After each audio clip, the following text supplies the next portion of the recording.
పరిచర్లో తమ వంతులో నిలిచి చేర్చుకుని ఈ సేవని ప్రార్థించినటువంటి సంఘ పరిస్థితులు కూడా ప్రత్యేకంగా అక్కడ నిర్వర్తకులైనటువంటి వారికి కూడా ప్రభు నామంలో వందనములు తెలియపరుస్తూ ఉన్నాను. అలాగే సోదరులు ఏలి గారు కూడా వారికి పరిచయం అయిన దగ్గర నుంచి మమ్మల్ని విడిచిపెట్టగా పలుమార్లు సేవా పరిచర్లో ఎదురయ్యేటువంటి ప్రతికూల పరిస్థితులను బట్టి వారి దగ్గరికి వెళ్ళి, సార్ నేను ఈ సేవా పరిచర్లో కొంతమంది దగ్గర నుంచి మానేస్తాను, ఎందుకంటే వారి మధ్య మనం చేయలేము, వారు పెద్దగా ఆసక్తివంతుగా ఉండలేదు అని పలుమార్లు వారి దగ్గరికి వెళ్ళి చెప్పినప్పుడు వారు, సోదరుడా నువ్వు తొందరపడద్దు, నువ్వు తొందరపడితే ఈ సేవని మళ్ళీ ఎవరో మతశాఖలకో లేకపోతే సత్యం ఎరగని వారికో వెళ్ళిపోద్ది, మళ్ళీ వాళ్ళు తిరిగి నరకానికి వెళ్ళిపోతారు. ప్రజల యొక్క తిరస్కారాలు లేదా ప్రజల యొక్క వ్యతిరేకతలో ప్రజల యొక్క అనాసక్తిని దృష్టిలో పెట్టుకుని సేవ మానకూడదు, మీరు కొనసాగించండి పలుమార్లు వారు మాకు ప్రోత్సహిస్తూ ఈ సేవని ఇలా కొనసాగించడానికి పలుమార్లు పదే పదే మమ్మల్ని బలపరిచిన సోదరులు ఏలి గారికి కూడా ప్రభు నామంలో అనేకుల యొక్క ప్రేమ, అనేకుల యొక్క ఆత్మ సంబంధమైనటువంటి ప్రేరణ దీని వెనకాల ఉన్నదని మీ అందరికీ కూడా తెలుసు. ఇది కేవలం నేను ఎప్పుడు చేసిన మాత్రం కాదని మీ అందరికీ తెలియపరుచుకుంటాను.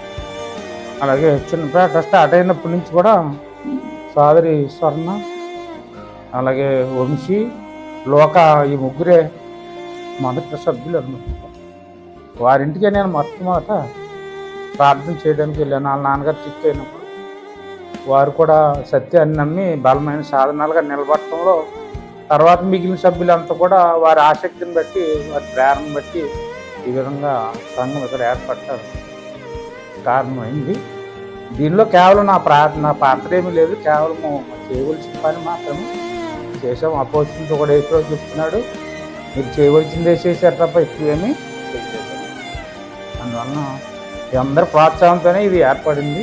ఈ భవనం కట్టాలని ఎందుకు నిర్దిష్టమైనటువంటి ఒక స్థలము భవనం ఉండాలి అని ఎంతో ఆసక్తితో సంఘం ఆదాయం అంతా కూడా జాగ్రత్తగా ఒబ్బడి చేసి దీన్ని కొన్నాం. స్థలము గొల్లపల్లి వారి చెరువులో ఉన్న స్థానిక సంఘం, పెనుమంచి స్థానిక సంఘం, ఇంకా మాకు పరిచయం ఉన్నటువంటి కుటుంబాలకు కూడా ఇక్కడ స్థానిక సంఘంతో పాటు అలాగే పెద్దపేటలో ఉన్నటువంటి స్థానిక సంఘంతో పాటు వారి దాతృత్వాలు చాలామంది అగపరిచారు. అప్పుడు స్థలం కొన్నాం. మళ్ళీ ఈ భవనం కట్టడానికి కూడా చాలామంది తమ ద్రవ్యాన్ని, చాలామంది తమ అవసరాలు ఆ పూని అడగకపోయినా సరే వారంతటా వారే ప్రేరణ కలిగి ఇచ్చారన్నమాట. చాలామంది అసలు మేము అడగలేదు, అడగాలని కూడా దృక్పథం లేదు. స్థానిక సంఘం ద్వారా నిర్మించాలనేది మా కోరిక.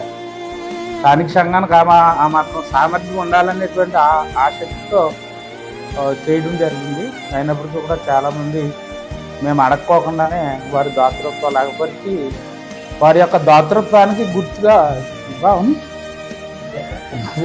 మీరంతా కూడా సంతోషించారు. ఇదంతా మీ దాతృత్వానికి గుర్తు. ఇంకా భవిష్యత్తు